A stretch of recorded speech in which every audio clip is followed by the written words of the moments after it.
All right, Jim, I think I switched that on. Are we good? We're good. Jim knows better than to try and make me stand still behind a podium. It just doesn't work out that way. We're going to be looking at images of the Christ in modern times, and we're also going to be spending a little bit of time talking about this business of the quest for the historic Jesus and the Christ of faith. That was part of your reading in Karkanen's text, and so I want to pick that thread up a little bit as well. Jim, go ahead. The quest for the historical Jesus, it's important for you to understand that this isn't just a single event in history. It's an ongoing conversation. It's a conversation that begins in the 18th century, or at least that's the first time that we begin to see that thread being traced through the conversations of theologians. And by the way, I apologize for the fact that these slides are not online, so don't go looking for them. You will not find them, but we'll get them posted up there soon. There's this idea that Karkanen introduces us to of husk and kernel. He says you can think of the text as being made up of those two parts. And the quest for the historic Jesus starts to try and look at the husk and peel it away and get to the kernel of who is this Jesus. And so I want to begin there. I want to begin by asking you a question that you'll be pleased to know you all know the answer to. The question is this: when you close your eyes and you picture Jesus, what do you see? What do you see? Volunteers or victims? When you close your eyes and you picture Jesus, what's the image?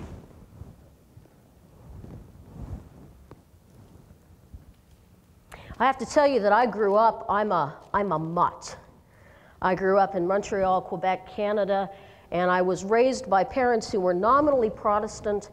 My nanny, babysitter, housekeeper was Roman Catholic. My next door neighbors were Jewish on one side. My best friend was Hindi. And so I was in and out of a whole bunch of different settings. And the image of Jesus that I still carry with me is an image from the Cathedral of Mary, Queen of the World in Montreal, Notre-Dame du Reine du Monde. And it's back in a back corner chapel, kind of tucked away. And it's a statue of an infant Jesus. He's about that tall in my recollection. He's got a crown on his head. He's carrying an orb and a scepter. He has this very ornate robe. But what sticks with me is there's no paint on his feet, because generations of people have leaned down and kissed them in adoration. So when I think about Jesus, that's one of the images that comes to mind for me. What are your images? Rex, what's the image? Yes, I did. I told you, volunteers or victims.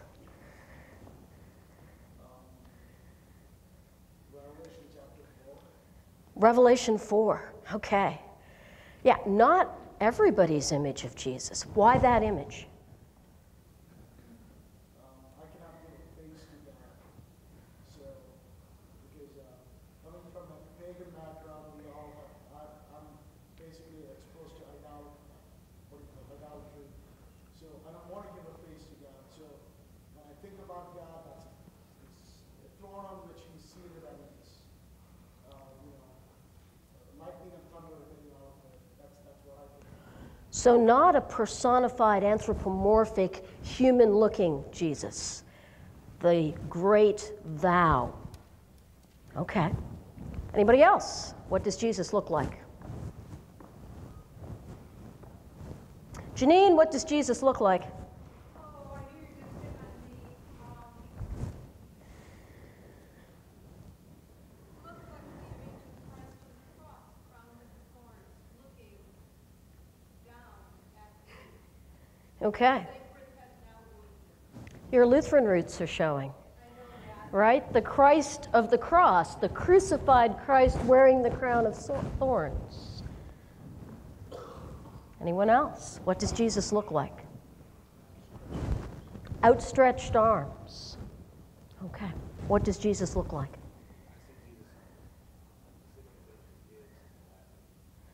Yeah. Yeah, sitting with kids and laughing and smiling. Right? Anybody have what I like to affectionately call Swedish Jesus in their head? You know Swedish Jesus, right?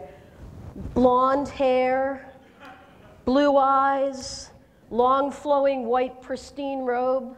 Looks kind of like he's starched. A lot of us grew up with that image. But when we start to really read the scriptures, we recognize that that doesn't line up so much, does it? Jesus lived in the first century in the Middle East. The odds are very good that Jesus was not pasty white like me, that he had a deeper skin tone than that. And so this is part of what this quest for the historic Jesus is about.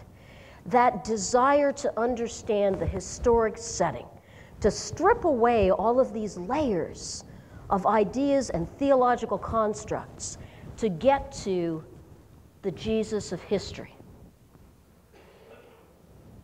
Well, that first quest, you'll recognize some of the names there, notably Albert Schweitzer, who wrote the great text, The Quest for the Historic Christ, and set this conversation into motion. And you'll see the words there at the end of Rudolf Bultmann. The Christ who is preached is not the historic Jesus, but rather the Christ of faith. Bultmann arrives at this realization that when we preach, the Jesus that we preach is the Jesus that is formed in our own faith experience. He's the Jesus, the lens through which we see things.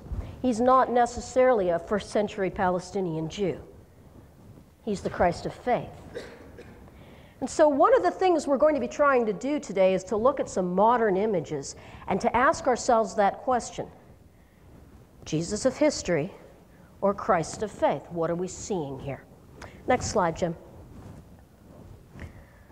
The quest continues, and we have the new quest, not to be confused with the third quest, and the numbering gets interesting sometimes, and I've followed Karkanen's method here. We have this 1950 through 1980, roughly, second conversation.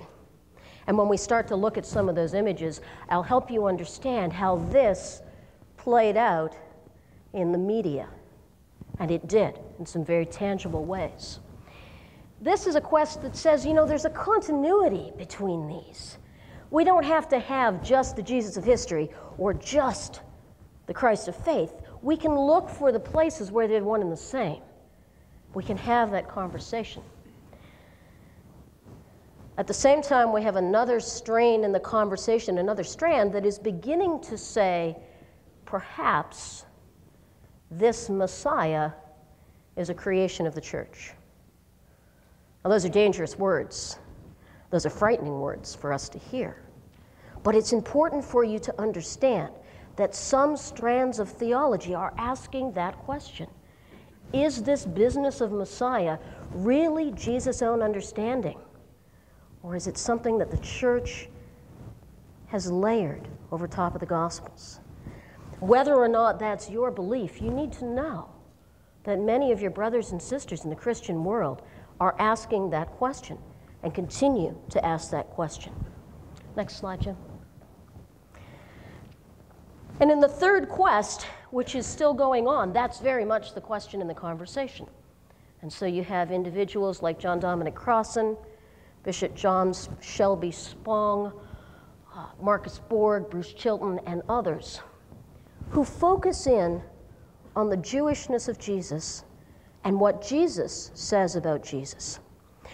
They say things to us like, be careful that you're not reading Jesus through the lens of Paul.